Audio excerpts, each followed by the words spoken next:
Je retiens le mot torture. Le mot torture, c'est lourd et c'est prohibé. On ne peut pas le faire usage à la FDNB. Mais la situation de Moudoubou,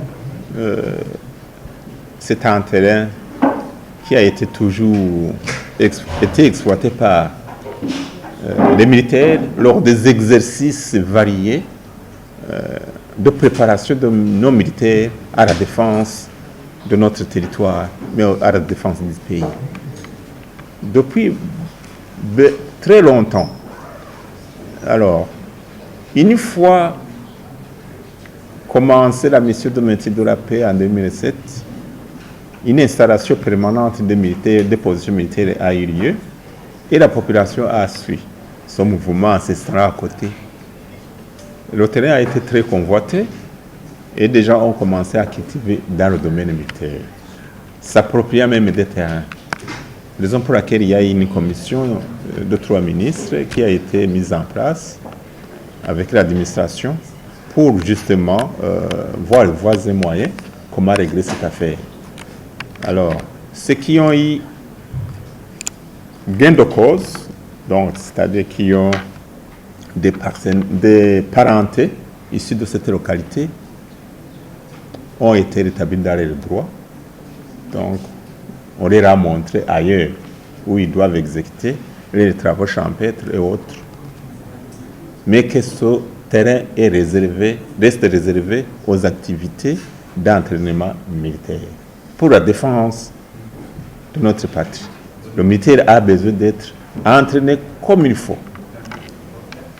Mais il y a un autre groupe de gens qui n'ont aucun lien avec ce terrain. C'est ce groupe-là qui s'est arrogé le droit de continuer à semer la zizanie en compliquant les activités des militaires. Alors, on ne peut pas opposer des forces entre la population et les militaires. Les militaires sont là pour protéger la population et non pas pour faire bras de fer avec la population. Que la population comprenne que former un militaire qui va le défendre nécessite des moyens de terrain. Donc, ce terrain la question a été vidée. Qui ne cherchent pas là, ceux qui ont des questions qui s'adressent à l'administration et non faire des bras de fer avec les militaires.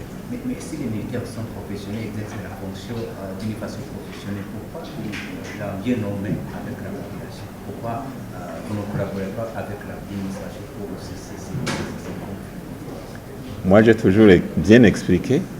Ceux qui viennent toujours perturber la paix et la sécurité dans cette localité, est-ce qu'ils cherchent une collaboration?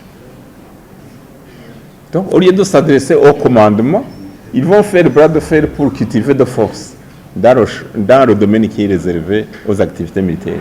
S'ils subissent des accidents là-bas, qui serait responsable?